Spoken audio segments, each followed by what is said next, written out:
Welcome to the latest edition of the Hudson County Sports Podcast.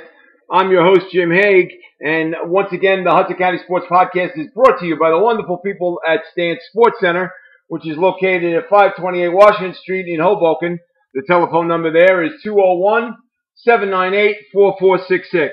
And with me today is an incredibly special guest who has probably had one of the most diverse careers of any other athlete to ever come out of Hudson County.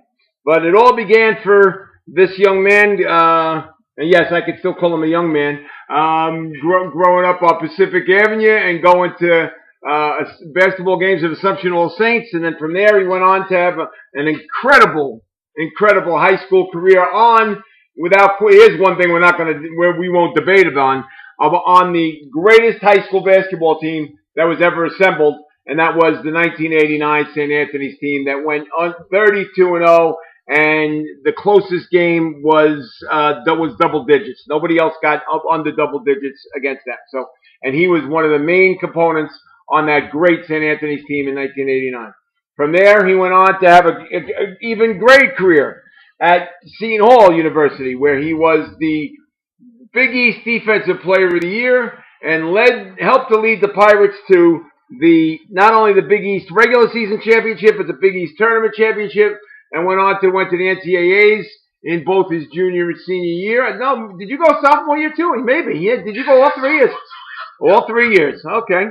But anyway, and then from there, after he was done playing basketball at Seton Hall, he then went on and had a little bit of a professional career overseas. But then, more importantly for him, he came home to take care of his constituency and his people in his hometown of Jersey City, where he formed an incredible organization known as Team Walker, which it's grown so much so that now that they have their own facility, their own building.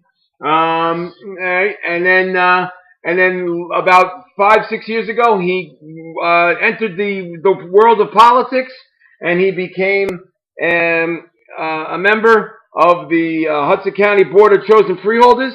And words can't describe. That's a great resume from the one and the only Jerry Walker. Jerry, how are you doing today, buddy? Hey, Jim. Doing all right, Jim. We did change the name from freeholder to commissioner, so it's a chosen Hudson County commissioner now. So. Oh, I didn't even know that. See, like I say, ever since I started doing this podcast, I learned something new every day.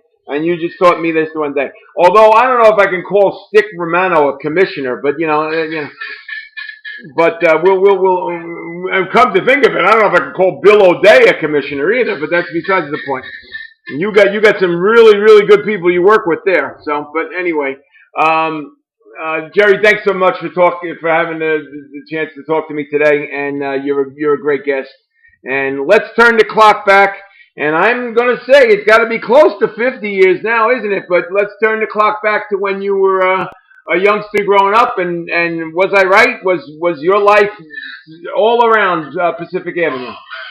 Yeah, man. You hit it right on the nose, Jim. It was Assumption All Saints first. I played for Mr. Lawson, bless his soul. Wonderful man. Wonderful man. Yes, yeah. Man, we miss Mr. Lawson, and I was a Catholic school. I went to Catholic school all my life, and so I played for Assumption All Saints, CYO, and I remember them days going down to 39 school. I used to walk down there, down by Duncan Project. You walked to 39 school from where you lived? Wow, that's a haul. That's how committed I was to the game, and I love basketball. Obviously today's kids are different than that, but we used to walk outside and be outside a lot. And I had a great grammar school career. I actually, by the time my 8th grade year came, Jim, I don't know if you noticed, but I was the second best 8th grader in the country. Oh, I didn't know that. No, okay. Kenny Anderson was number one. And I remember Kenny Anderson being on the David Letterman show. And he, as a kid, so he was a phenom. And they had mentioned my name, Wow. They mentioned your name on the David Letterman show in 8th grade. That's right. I was like 38 points, 20 rebounds, and like 10 blocks, like a triple-double. So I was like... Wait a minute. Who was keeping stats for a grammar school basketball team back then? Who knows, George Kandel wasn't around yet. Who was keeping stats? The school, man. The school. Okay. All right, so before you get to eighth grade, let's talk a little bit about growing up. And you grew up right like a stone's throw away from Baby Rucker. And how much did that? How much did you like go there and aspire to be like, say, one of the big kids one day? Would I love to be that? That was one thing that was the best thing about my community. We had so many great basketball players that came prior to because my cousin Roy Curry, he played for St. Michael's, and I remember like the Sumter brothers and the Wilsons, and Sure. we used to go around to Baby Ruckers, and it used to be a packed house, and you win, you stay on, and that was our thing, win and stay on, and so it was great going to Baby Ruckers, man. Like my mom, she would allow me to go there late at night too. To the point when it started getting a little crazy in the neighborhood, she got to go get a little rim in the backyard. But I used to go to Baby Ruckers all the time, and just to watch the guys play and to get my skills better because I was kind of like a late bloomer. My brother Jasper, he was a little bit better than me in grammar school. That's true. You beat me to the punch there. I was gonna make sure that we mentioned Jazz, but go ahead. Yeah. No, Jazz was like so. I would always want to push myself and try to be better than my brother. That's what it was. And God bless me with some night, and I continued to play and have Baby Ruckers, man, and Booker T and Lafayette. All the projects around, and I recall, even Bobby Earl used to come down there and play when he was in grammar school too. A lot of people don't know that, but Bobby definitely came down and played at Baby Ruckers, played a lot, Lafayette Gardens. What was your all right before you? Now he's going to talk about eighth grade. Okay, what was your What was your feeling about Bobby Hurley before you went to St. Anthony's? What was your thought process about Bobby Hurley? I mean, he weighed about 95 pounds, and he probably got pushed around a little bit. But what was your reaction about him? But he was always clever with the ball. Bobby played for St. A's, and he was always clever with the ball. He was always a good player, and it was something that, and we always knew that we was gonna go to the St. Anthony's together. So it was good playing against him. I got a chance to kind of know his habits before we were joining the team at St. Anthony's, and Bobby was a great player, man. He could really handle the ball. That kind of like separated him from everybody. He had that in and out, which carried him up to the pros. That in and out dribble that he had. Yep. That he sort of moved all the time, like he go cross over, go in and out, go in the opposite direction. So Bobby was always a good player. Coach Shirley pushed Bobby at a very young age to have his ball handling skills up the floor, and he could handle the ball better than most everybody else in the gym. So that's what kind of got him over because he could handle the ball so well. Okay, so now, but did you know right away, like say, okay, boy, I'd love to be able to play with him someday because he'll be one to get me the ball. Yeah, absolutely. He was a assist guy. Yeah. He was very clever with the ball. He saw his court vision was awesome. You can see the whole court, and Bob was a great passer. And so I knew that we was going to have good chemistry once we went to St. Anthony's. Okay. All right. So now, talk a little bit about the influence that you had of having a big little brother or a little big brother or whatever how you ever describe it. But there's about 14 months difference between you and Jasper. And what was it like to have a big brother, an older brother like Jasper to look up to? It was awesome because my brother, he always believed in conditioning. And I can recall us being at night running up and down Pacific Avenue doing like all kinds of jump rope and all kinds of stuff. My brother still, he's still in shape. He got a six-pack still. He loved working out, so that kind of gave me the motivation to get in shape because I was a big kid. His body was better in terms of equipped to run in long distance and stuff like that, but he would push me. So I would want to keep up with him, and that's why I became, the player I became because my brother pushed me tremendously. In the house, we would have like a hanger and put it on the door, one of the closets, and be playing ball in the hallway stuff. So we really loved basketball at the time, and my brother he was good. Yeah. Oh, I agree. I know it. I was very fortunate to see every single one of his college games. Every single one, I was there for his games. So, but talk a little bit about the influence of your mother. And she raised you as a single mom. And what was that like to have someone? And unfortunately, your mother's first name is escaping me right now. Carol. Yes, Carol. Okay. Carol Walker. All right. And my mom, and that's another thing. I read a lot of work that my mom sure she worked 2 jobs to make sure she had enough money to pay out tuition. And I just always admired my mother. She was always a religious lady, so she had us in church. My mother's a pastor now, but I just said, Mom, we don't need to go to church this much. When I was in grad school, it kept us out of trouble. So I tip my hat off to the way I am now is because my mother. She's a very giving person. Team Walker is something that my partner, something I've been about family for years. My mother, worked with my grandfather. She was the drill team coach, and we was in all the parades, and that's why I'm still in the parade today because it's a family tradition. So I learned a great deal from my mom. She's a wonderful lady. She's my house is like the refugees. She would just let people stay at our house. Me and my brother would be upset about it. We had to share rooms and stuff, but she would let people stay at our house when they fell on hard times. And she just a godsend and an angel to me, man. And I love my mother, man, tremendously. And she's still with us and doing well, right? Yeah, she is. Yeah. She's still with us. We still doing things together. We have something coming up this Saturday, community outreach, and we're gonna be giving our book back and everything else. And she's still running our church, Joy Temple. We run it out of our building now, so she's doing well. Good. I think my mom's 72 years old right now. Oh, you don't want to put that in out there. Don't spread. You learn the lesson. You don't never tell a woman's age. Never. She won't mind. Okay. All right. She's not her age, man. She's proud. So. All right. Good.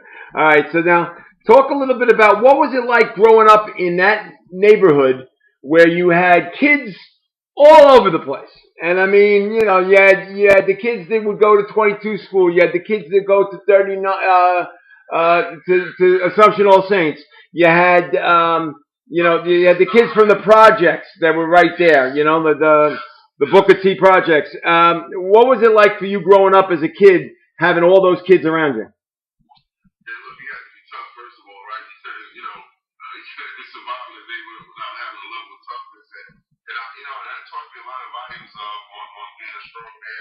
Being strong-minded because there was a lot of different obstacles that we had to get over. There's a lot of stuff that we was exposed to as kids, and with some of our family members being on drugs and different things like that.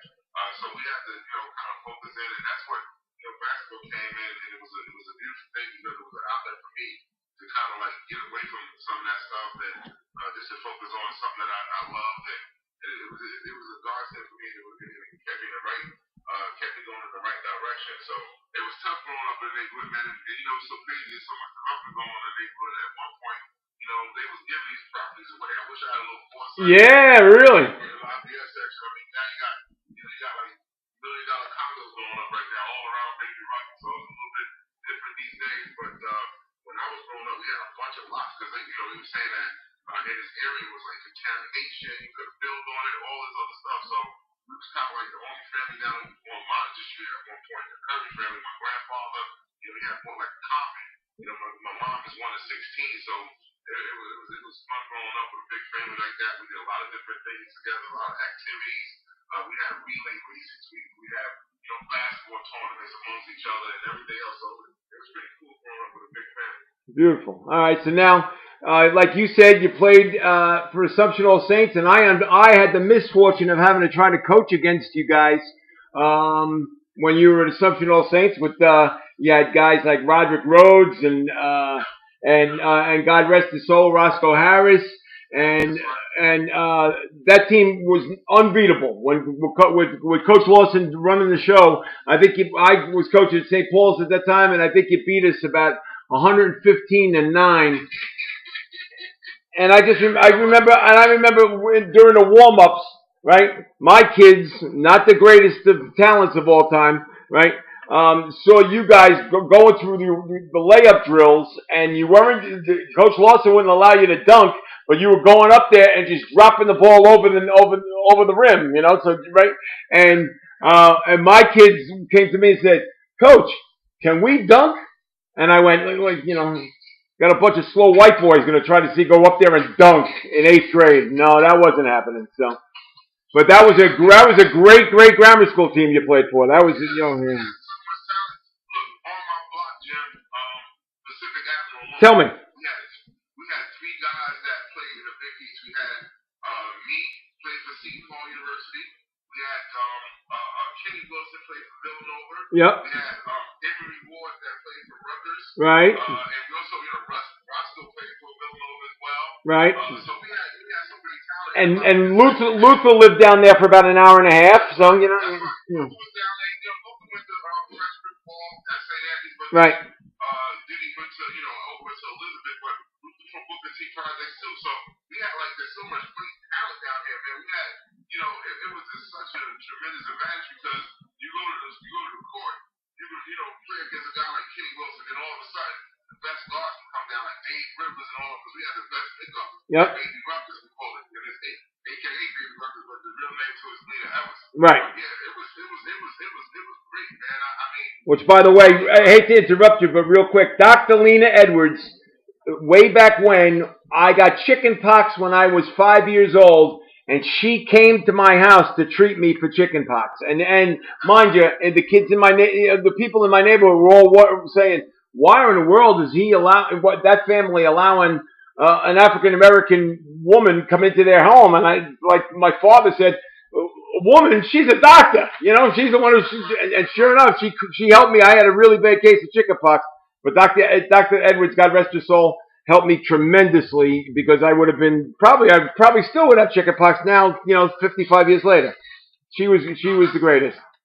That's a cool story, man. Dr. Lee Evans, she's an icon in our community, man, and she was a doctor, and she made a lot of house calls. She did a lot of pro bono work when people didn't have insurance and et cetera. So she was a beacon of the community and a backbone of our community, and she was a wonderful lady. Yep. Because it was a couple of years back when people approached me, think we should change the name into the Jerry Walker Farm. I said absolutely not. Oh no. Evans was valuable to this neighborhood, and she's somebody that I admire, and somebody that that I'm proud of. That she was from the Lafayette section. We grew up right next to my mom's house is 2 doors down from Dr. Lee Evans. Oh, is that true? Really? Okay. Yes, on Pacific Avenue. Yeah, so we knew his family. So yeah, Dr. Lee Evans was a wonderful woman. Wonderful woman. So all right. So anyway, so you had no choice but to become a good athlete because you said you had cousins galore, right? And Jamar Curry is your cousin, right? Yeah. Okay. We had in my family we had I think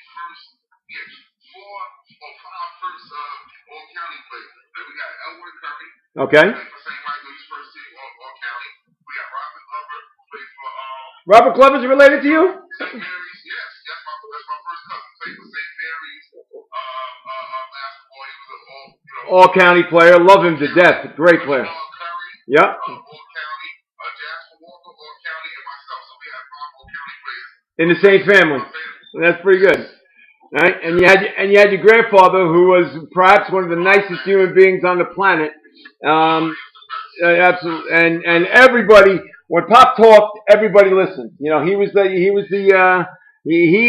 the voice of reason in the Bergen Lafayette section. He was like, if you opened up your mouth, if he opened up his mouth, you listened to what Pop Curry had to say. There was no question. He was yeah.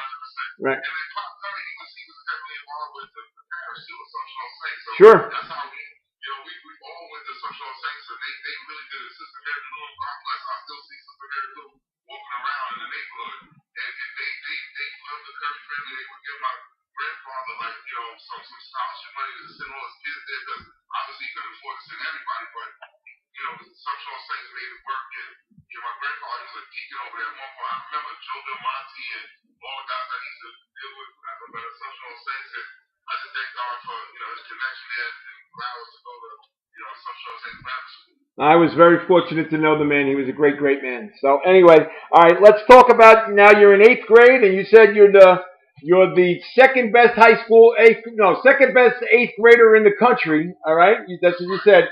All right. Did you have any choice in the matter whatsoever other than to go to St. Anthony's? Or was that like a predestination for you? Like you had to go there? Yeah, St. Anthony's was such a great institution and great basketball program, and my brother went there, and all the great players seemed to coming out of St. Anthony's. When I would see guys on TV like Dave Rivers and all these guys who went to Notre Dame and stuff like that. So it was a natural fit for me.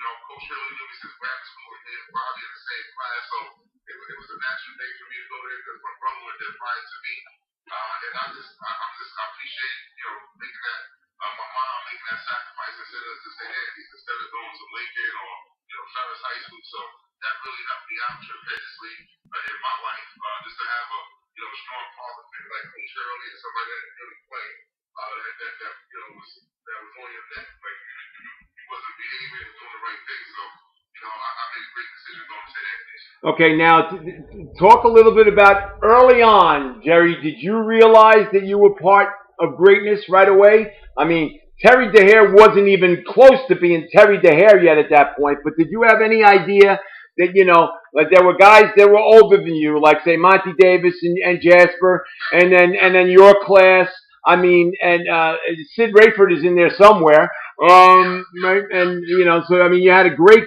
class going to St. Anthony's, but did you have any idea by the time you were a senior that you guys would become as good as you were? I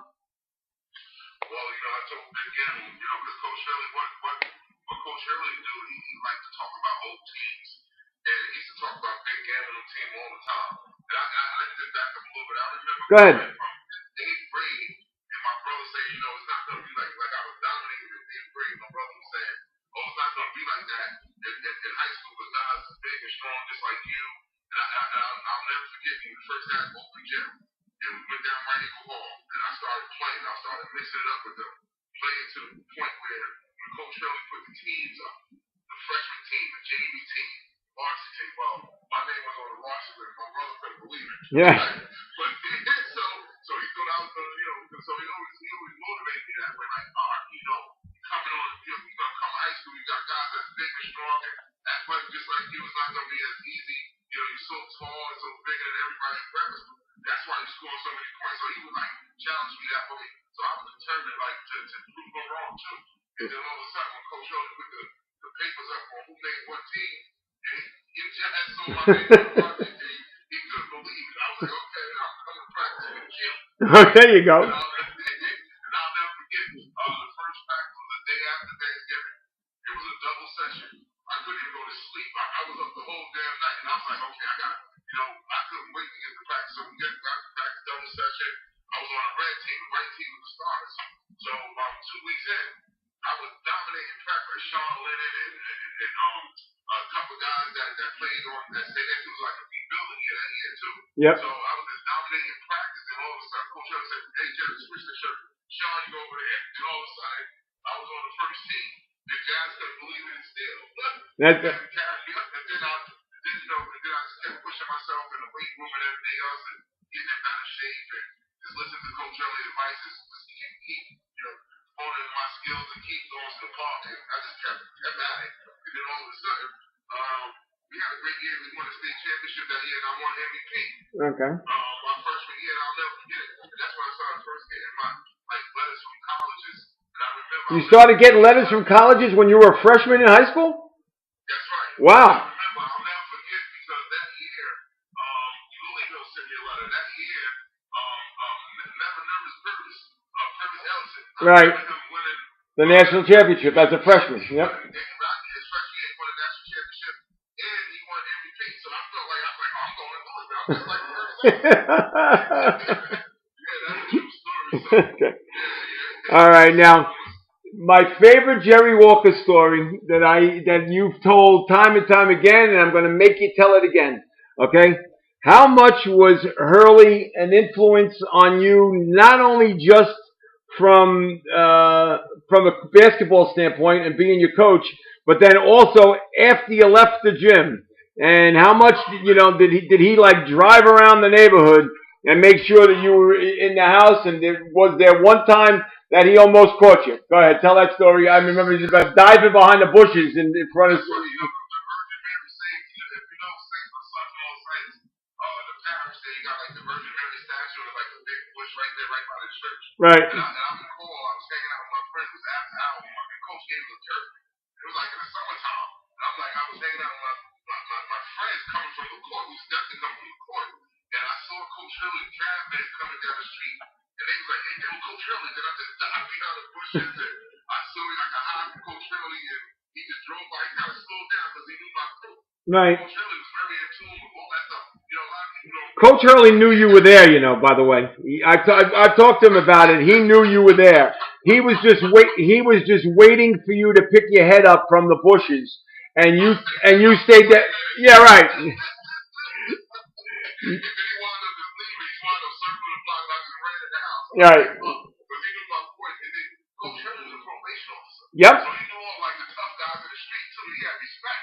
Yep. So Coach was something else, man. I'm serious. He had a way of words that like he would say some things to you. I'm like, did he really say that? But he was intense, man. And he pushed us to the max and he demanded excellence. He also understood that, it was life after basketball, which I appreciated. Me and Coach Hurley, we still do things together still today. And I just love our relationship, and I love Coach Hurley. Yeah, and he loves you too as well. Talk a little bit about when you mentioned Coach Hurley. How much was he an influence on you, considering the fact that although you didn't need much of a father influence because you had your grandfather and you had your uncles and what have you, but you didn't grow up directly with a father. How much was Coach Hurley almost like a father influence to you? 100%. My mom gave him full reign. My mother said, whatever Coach Hurley says, because she trusts him. And I can recall like him, like calling me at night, making sure I'm doing my homework and making sure I go to study hall this early and trying to get my grades up and everything else. And Coach really cared. And that's one of the reasons why I work so hard because coming from a tough situation in the inner city, you can read people. And Coach Hurley was somebody that really truly cared. He wasn't just talking and talking. He was walking and walk. So I trusted him totally, and we had a great relationship. And Coach Hurley believed in me. I remember on the fan I would say about 15, 14 years ago. He was on the fan with Mike and the Mad Dog, and they was pressuring Coach Hurley like, who's your best team? And he would never answer that. He would never answer that. Never answer. So they was like, Coach, 20 million people listening. You got to give us something. Right. And then he was like, and we all know what the correct answer is, but he would never answer that. Right? I'll answer that, but he will never answer that. So, but. And this is one of the things that we both had to jam about. Coach Hurley said on the fan, it was like, who your best player? It was pushing. You got to give us something. And Coach Hurley said, I was his best player of all time. He said you were his best player of all time? That's what he said. That's what Coach Oh my said. God. Mandy Johnson and David Rivers must have fallen out of their chair. I know. You know what it is? Because he had so many guards that, I was a forward. So that's right. You were truly, you were the first true forward that did well. Everybody else was all guards. Yeah. All right. So your junior year, all right, you lost. No, did you lose one game as a junior? Is what? Yeah. Listen, this would have separated my team from all the other teams. We should have won back-to-back national championship. We went down to Hawaii, and we beat Talontown. Talontown was number one in the country at the time with Malik Sealy and Brian Reese and Red Orchard and all them guys. Right. And we wound up beating them down in Hawaii.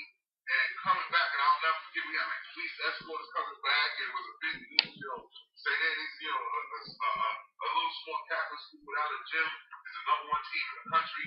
And we came back, and guess what happened? We lost to Ferris High School. Yep. I'll never forget it. We lost by a buzzer, a tip, and Leroy Wilson was in. Oh man, he was on fire. God bless his soul too. Leroy Wilson was a man. He was unbelievable. God bless him. Yeah. Oh, jeez. We had so many. We played grammar school too. Yeah. We had so many great guys in the RPS section, and we wound up losing by one at the buzz. That was the only game you lost that whole year. They jerked us because they wound up giving Talontown the national championship that year, but we beat Talontown. Right. So we was 31-1, and Talontown was 31-1, but we beat them. Right. So I feel like they kind of like shifted. Like that's why I always had like the vendetta against New York City. I was like every time I play a New York City team, I'm gonna beat them. Good. So because of that feeling I got, we should have really won back-to-back national championships. All right, so now going into your senior year, Jerry, did you really have a feeling like saying, okay, the stars are aligned. Everything is perfect. We should be able to win and win at this level. And I've asked that question to Terry just recently, and I've also asked it to Bobby, and you all said that was like your goal when the season started. You wanted to not only win every game, but dominate every game. And is that 100%, yeah? 100%, Jim, 100%. We were so upset that we didn't win a national championship. shit, we just gonna go out and just dominate. We beat everybody by at least 15, 20 points Right. every game. I remember going down to I got to correct you there. You know what? There's only one game that you didn't win by double digits. You remember who that was? It was North Bergen, and up in North Bergen, and you only won by 9. You only won, right? Yeah, you know what? Joe moved them guys, you know what they was going up there? They had like these radiators. I remember that game. Yeah. They had like these radiators that would make noise when we were shooting. Oh yes. Yeah, but incredibly, God rest his soul, Randy Shave was the head coach of North Bergen, and he didn't particularly care for Coach Hurley. So right, so he after that game was over, he said, you know what? I'm not impressed with St. Anthony's. There's somebody in Hudson County that can beat them, right? So I wrote my column in the Hudson Dispatch. I said, well, there's only 2 teams in Hudson County that could give them a game. I said, and those are Jersey City State and St. Peter's. And I said, they would probably beat Jersey City State, and St. Peter's would probably just wear them down because they were men. But other than that, those are the only 2 teams in Hudson County. And I really gave it to Randy Shave. I said, where in the hell does he get off thinking that this team is going to lose? And I mean, I didn't think you were going to lose, and I don't think you guys thought you were going to lose. It's funny that you said that we wanted to play St. Peter's. Oh yeah. We wanted to play them. Seriously. Right. We felt like we could beat St. Peter's College. Right. That's the way we felt. There's no question. I mean, look. Bobby going to Duke. Me and Terry going to Seton Hall. Right. Rod was a freshman, and we all know what happened to he began. Right. So we had a great team, man. Like a lot of people don't understand. Then our defense was so good. It was like it was second to none, man. Yep. It was amazing. Yeah. I remember a couple games we had like shut out the first quarter teams that even scored. Right. Not a single solitary point. Yeah. And one of those I think was Valentine. I think he went right. Absolutely. And you put a 0 on them, and they were shell shocked. The game. I think it was like 18-0 at the end of the first quarter, and they just wanted to get back on the bus and go home. They didn't want any part of it. Yeah. Yep. No, there's no question. All right, Jerry, talk a little bit about what it was like to play for that St. Anthony's team.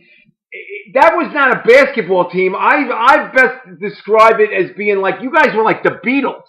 Like you, everywhere you went, the gyms were sold out. Like everybody just flocked to want to go see St. Anthony's play. And I'll stick to my guns with this. That the only reason why there is something called the Tournament of Champions to this day in the NJSIA was because the state wanted to capitalize on the popularity of St. Anthony's. That they figured, okay, if we put St. Anthony's in the Meadowlands, we could probably get 12,000 people there. And you know what? They did. So, I mean, so what was that like for you being on that team and like going to places like CBA and seeing the line that was like stretched all the way out the building and down the block just to get in, or going to all the New York schools and they'd be sold out for like hours beforehand, or like what was it like to be basically like rock stars instead of high school basketball players? You know what? It was a wonderful feeling, but we had Coach Hurley kept us grounded. He had ways with his words, like I said, but it was great because he would see so many people standing online to see us play wherever we went, and then like we would get off the bus and we had like it was like paparazzi. We had like reporters taking pictures and all kinds of stuff. So it was great, man. And I'll never forget we was on Regis Academy. We had a lot of we was on Regis Academy show, and I remember everybody goes to the Allen. God bless her soul. Coach Hurley was pissed off at that. Yeah, that was great. So it was just like up at St. Peter's, and to the Raptors, it was a tremendous feeling. Yeah, when you played Elizabeth at St. Peter's College, a game that was created by Sports Channel, and the game was sold out like 5 days in advance. You couldn't get into the building if you tried, and there was 5,000 people there at that game, which St. Peter's only held 3,600, and there were 5,000 people like jammed into the aisles at St. Peter's just to see that game. And you guys, and you beat Elizabeth up bad that day. As a matter of fact, that is the quintessential no look Bobby Hurley behind the head pass to Jerry Walker for a monstrous slam dunk is one of the greatest highlights that's still stuck in my head. Bobby was driving. P.J. Watkins was going to try to steal the ball off him. Yeah, good try. And then he just dumped it behind his head, knowing fully well that he knew you were trailing, and you caught the ball and threw it down like I thought you were going to take the rim down with you. And I think that was the seal of approval that everybody knew you guys were not going to come close to losing that year, right? 100%. He was right about the reason why they made the tournament champion. They also used to say that they don't throw B was a weak division or whatever. So, we embraced the tournament. And I was the first tournament champion Right. MVP. So and I remember that game, Jim, and I remember when Bobby tossed it.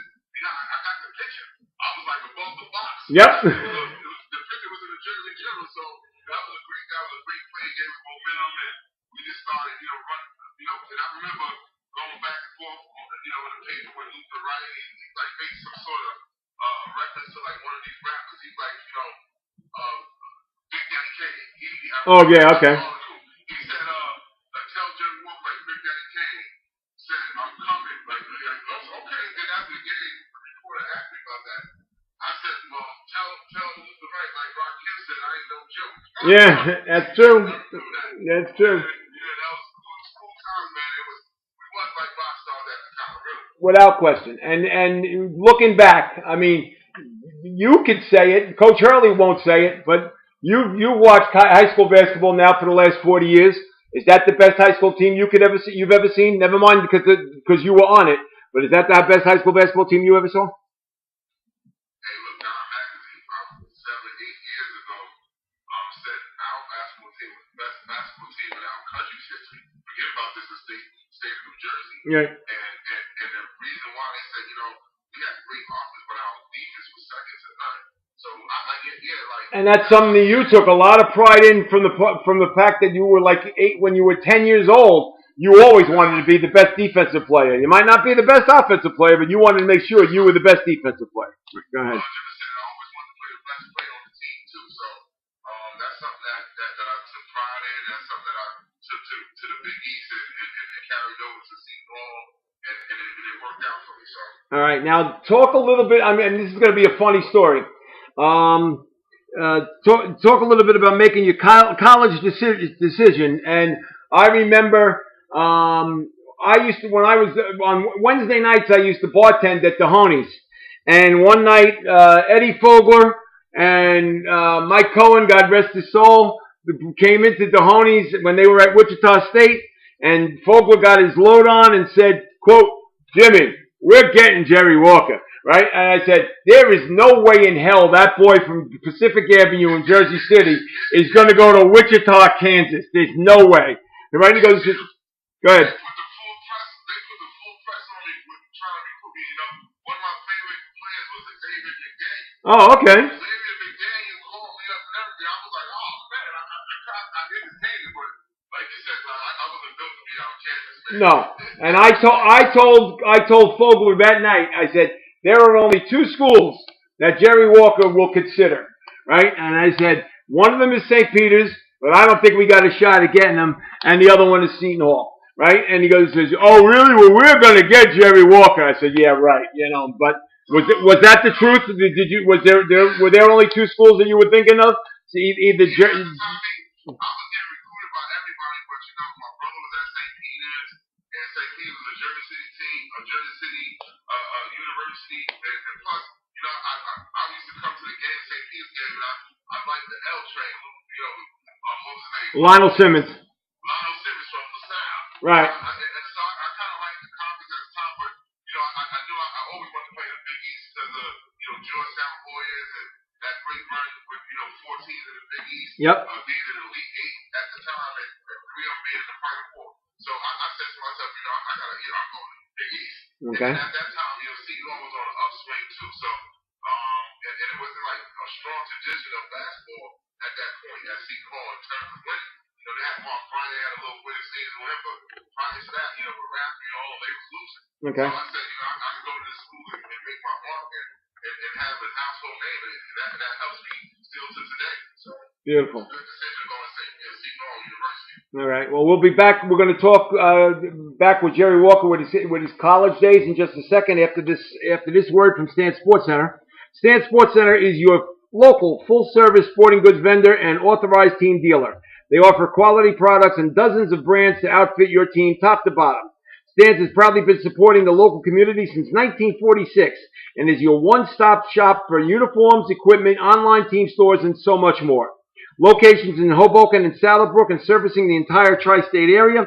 Visit them on the web at Stans, plural, Sports, plural, CTR. So StansSportsCTR.com and check them out on social media for their latest creations.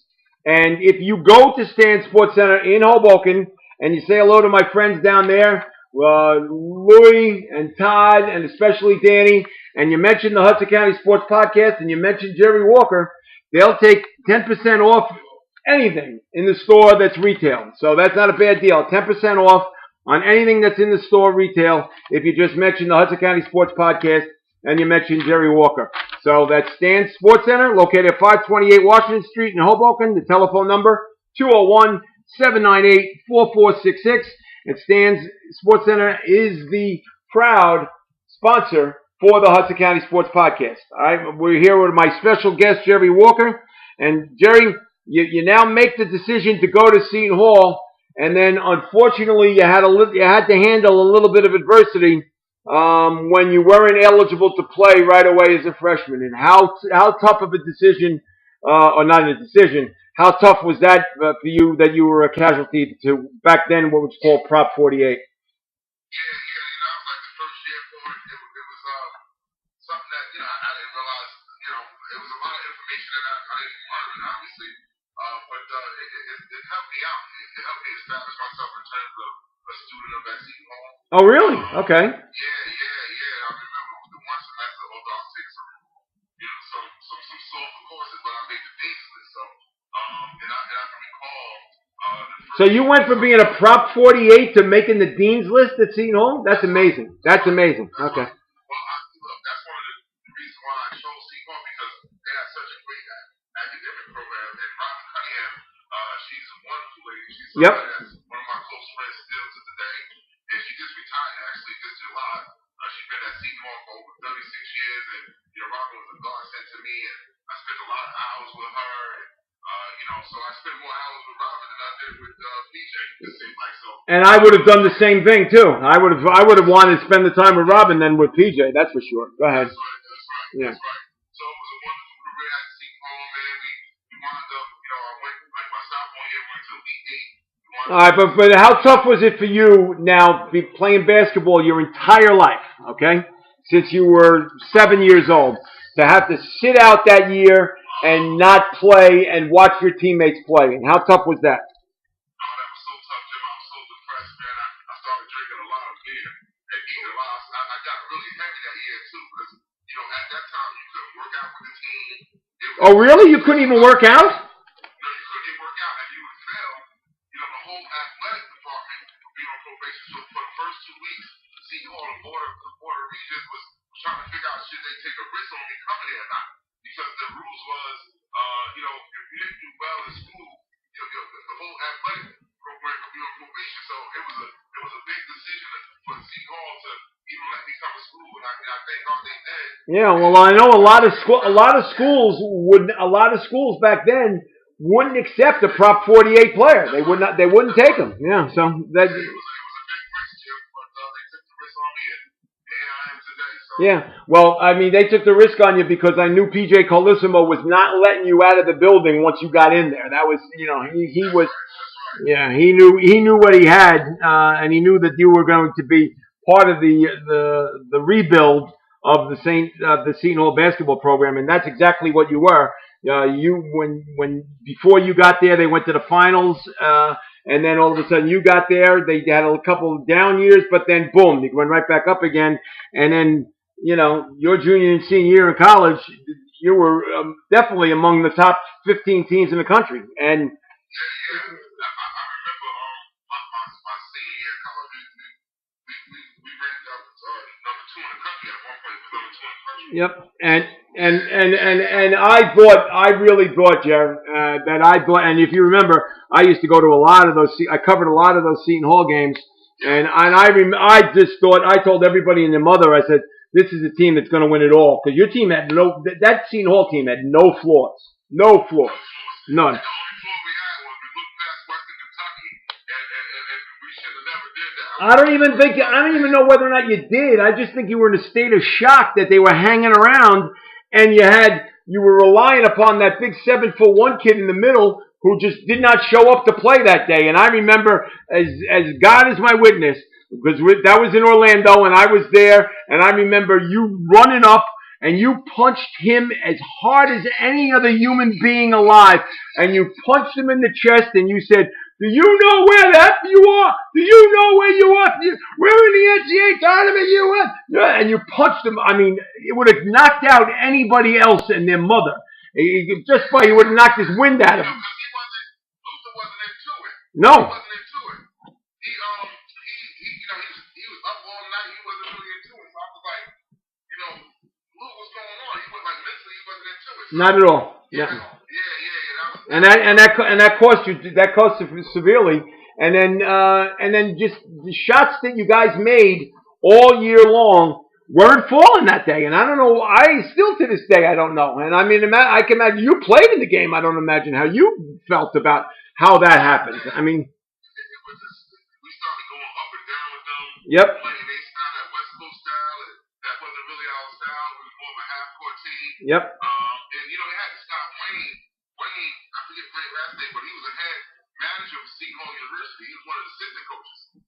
Kevin's father. Right. Kevin Willard's father was the head coach, and Kevin was on that team. Kevin played for that Western Kentucky. He was on the team. I didn't say he played. He was on that team. He didn't play. But his father Ralph was the head coach. So, and that was I remember that was the lost day in the history of Hudson County basketball. I was there, and you guys played in like 12. I think what hurt you too is your tip off that day was like 12:30 in the afternoon, and I don't think you guys were ready to play from the beginning. And then as soon as the game was over, I had to catch a plane to head back home. And what did I do? I watched the Duke California game in the airport, trying to get a flight back home. And that's where I saw Bobby going head to head with Jason Kidd and Duke. I remember that too. They called it Black Monday because we all lost the same day. It was Black Monday because there it was. That day you were both home, and it was like, oh God, nobody expected anybody to be home. So, but that's right. All right, but you were all Big East. More importantly, you were the Big East Defensive Player of the Year, which is something.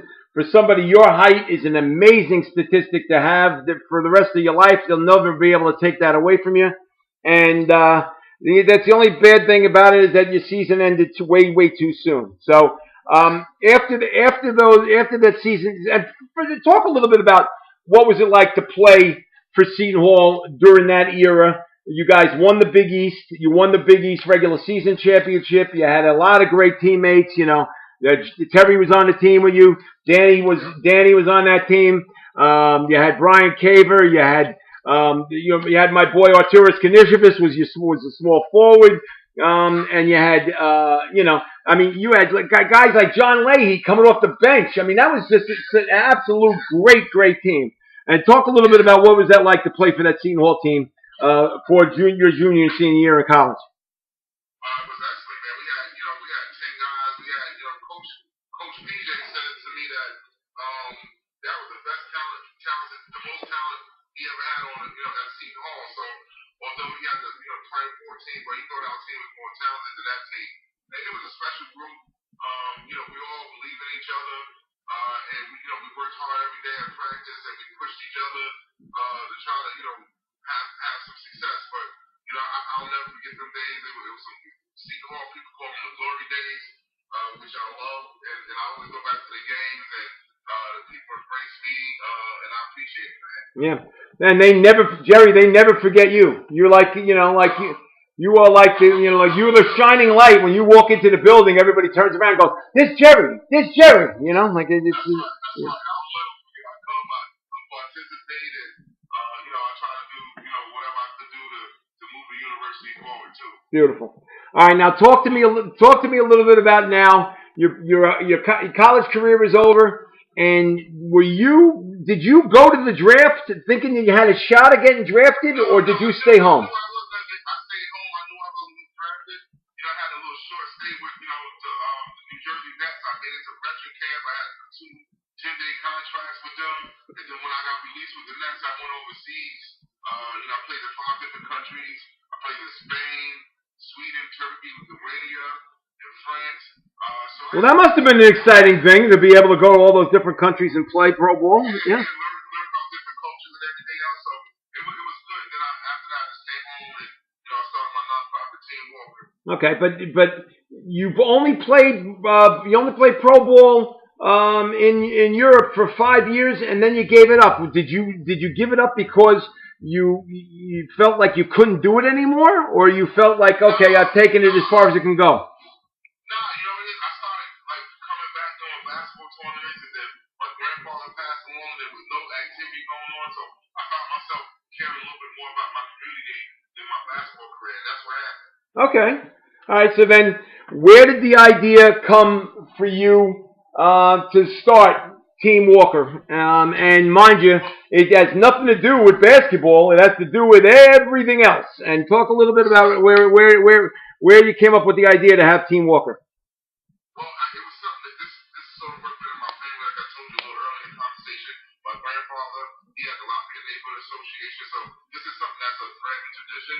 It's something that this year is our 25th anniversary. Wow. Team Walker, and my grandfather did social service work for 50 years, so this worked in my family over 75 years. So it's a tradition, it's a legacy for our family, and we try to institutionalize Team Walker by doing some development projects and trying to figure out how to have revenue streams ongoing to support the operations of Team Walker. All right, now tell everybody what are some of the things that Team Walker does, because a lot of people might think it has to do with a basketball team, and quite honestly, it has to do with, I guess, the first thing that you did way back when was the high steppers and the cheerleaders, and then it became an educational program, and it just flourished from there. But talk a little bit about the idea of giving kids in the inner city something other than basketball to live for. Absolutely. Our number one priority is education.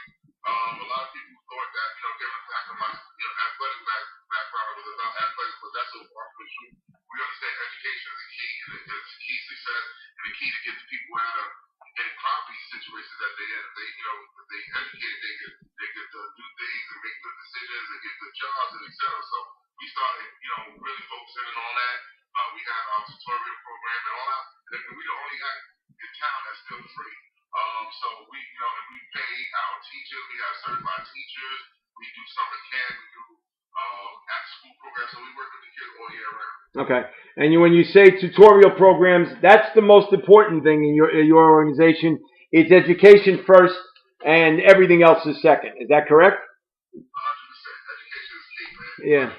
All right, and how much talk a little bit about the sense of pride that you have in Team Walker. You just said 25 years. I can't believe it's 20. Time just flies by. Boy, I remember you calling me up and saying, Jim, you got to do a story about Team Walker, and I had no idea what that was. I said, okay, Jared. I thought it was like a bitty basketball team. I said, okay, yeah, sure, no problem. I come down there and it's like kids doing arts and crafts, and I'm going, what am I doing here for this? He goes, well, you're a friend of mine. You're a writer. You can write about this. I'm going, yeah, right. So I did. But I had to throw basketball around it, to make it interesting on the sports page.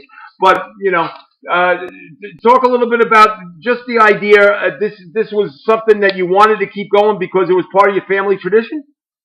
Yes, man. And then plus when I started working with the kids and I seen that they couldn't read and write and stuff like that, so I started saying, look, we got to really focus in because these kids don't have a fighting chance if you can't read and write and have no comprehension.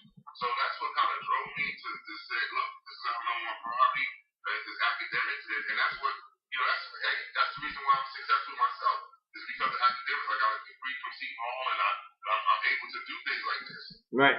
So, yeah. All right, now tell me, talk a little bit about, you have a facility that is Team Walker, and it's located on, it's on Montgomery Street, Communicore Avenue. Communicore Holiday right on the corner. This is something that we broke ground about 8 years ago. We built this facility from ground up, and this is something that's going to be my legacy. My grandfather always borrowed or lease space. Now we own our own building, debt free. And how did you raise the money to build that building? How did that come about? Delmar Haley was a key proponent. He was the mayor at the time, and he gave us $800,000. It was over a period of time. We just kept our eyes on the prize, and we just took that 800 and leveraged it out. The building wound up worth about $3 million. But we, Seton Hall community really stepped up for us, and that's why I'm so happy that I made that decision to go to Seton Hall, because we support each other. Beautiful. Okay, and obviously, Team Walker is still flourishing, no question, right? You still have your after-school programs and your tutorial programs and the whole 9 yards. Everything's going well with the kids. Everything's going well. All right. Roughly how many kids are part of Team Walker right now? How many kids do you feel? On a daily basis, on a school year, we have 150 kids that come voluntary every day. But throughout the whole year, we have over 500 kids, including our basketball programs, etc. So yeah, we have 150 kids in our after-school program. Wow, that's amazing. All right, now tell me a little bit about where did the idea come from to say, guess what, Jerry, we'd love for you to be able to run for public office and be a member of the commissioners, now as it's called, the Board of Commissioners, but back it used to be the Board of Freeholders. And, did you look at whoever approached you and say, you got to be kidding me, right? Or did you take it seriously and say, you know what, politics may be a future for me. Maybe this is something I could do for the rest of my life. Just real quick, Jim, because I got to leave after this one, because I got people waiting on me right now. Oh, all right, I'm sorry. Okay. Yeah, no, that's fine. But you know what happened was, I met with our county executive, Tom G's, and I said, Tom, I really don't, I like my lane that I'm in, because most people think Hudson County politics is a bunch of criminals, and people know me as a good guy. And one of the things he said to me, he said, Jeremy, good guys like you don't get involved in politics, with bad guys still do it. So that kind of resonated with me. And then when I thought about that, it was the truth. And then I wanted to be at the table when they make decisions about our community. And then, I ran for mayor in 2013. And then shortly after that, I became the commissioner. Okay. So this is something that I didn't really want to do, but it's kind of like it was a natural fit for me because of the fact that what I'm doing in the community anyways. And I have a household name. So, and all my platforms is still the same. It's education, it's economic development, it's still the same. So, I appreciate the opportunity being a freeholder. It gives me a little bit more, leverage to help more people. So, so that's how we get to this point. I got Mike Rowe waiting on me right now. Well, tell him you were talking to me, and he should wait. I'm a little bit more important than Mike Rowe. All right. As we sum this all up, Jerry, and I appreciate you taking the time to talk to me. Can you fathom what your career has become from a kid from Pacific Avenue and just playing basketball and trying to hide behind bushes to now becoming a respected leader in the community? And can you comprehend how that all is transpired and how it all transpired through sports? Yeah, man. Sports is even if you don't make it to the NBA or NFL or something like that, but sports is a tremendous tool to teach you how to deal with people, and how to take constructive criticism and make it work for you. So there's a lot of valuable lessons that you learn just by participating on a team concept, being a team player, sportsmanship, all that stuff comes into play, and I use it still to today. And that's why my nonprofit is called Team Walker, because I understand the team concept. And look, God been blessing me. I got, I just love what I do, man, and I get a lot out of it too, because kids pour into me too. So I appreciate it, and we here, we trying to make a difference, and we walking on some new programs that's gonna try to curb some of the violence in the streets. So I'm just encouraged on our direction, and I'm encouraged on how we, as an institution, want Team Walker somehow. Okay. But All right. Now, what's the phone number for Team Walker if anybody wants to give a call? What's the phone number? 201-433-1888. That's easy to never remember. Okay. And you have a website too? Go ahead. www.teamwalker.org. Beautiful. Once again, our number is 201-433-1888. Please give us a call. If you have a kid that want to get involved, we're here with open arms. Beautiful. Jerry, I really appreciate you taking the time. Please tell Mike Rowe that Jimmy Lamparello sends his best. I was with him. I had lunch with Jimmy last week, and you know that's somebody else who loves you to death, and he's yeah. So I had lunch with him last week, but I appreciate you taking the time. And do me a favor, give your little brother a hug for me. I haven't seen him in a long, long time. I love him to death. You know that. So, and I love you too. I love you too, Jerry. You know that. No problem. You take care of yourself, Jerry. All right. Bye-bye. Thanks for taking time. Bye-bye. And that was my special guest today, was Jerry Walker, the legendary St. Anthony basketball player who had a great career at Seton Hall, was the Big East Defensive Player of the Year, and now he's part of the Hudson County Board of Chosen Commissioners, no longer freeholders, but he is a member of the elected Board of Chosen Freeholders, and Chosen Commissioners, sorry, and he's also in charge of Team Walker, a nonprofit organization that's in Jersey City that helps out kids. So I appreciate Jerry Walker taking the time to talk to me today. We'll have another guest next week on the Hudson County Sports Podcast. Until then, I'd like to thank my executive producer, Johnny Haig, for joining us today, for putting this together, because without him, there would be no such thing as the Hudson County Sports Podcast. And I just wanted to say thanks to our special sponsor, who is Stan Sports Center, located at 528 Washington Street in Hoboken. Telephone number there, 201-798-4466. Thanks so much for listening to the Hudson County Sports Podcast this week. I'm Jim Haig. Have a pleasant afternoon.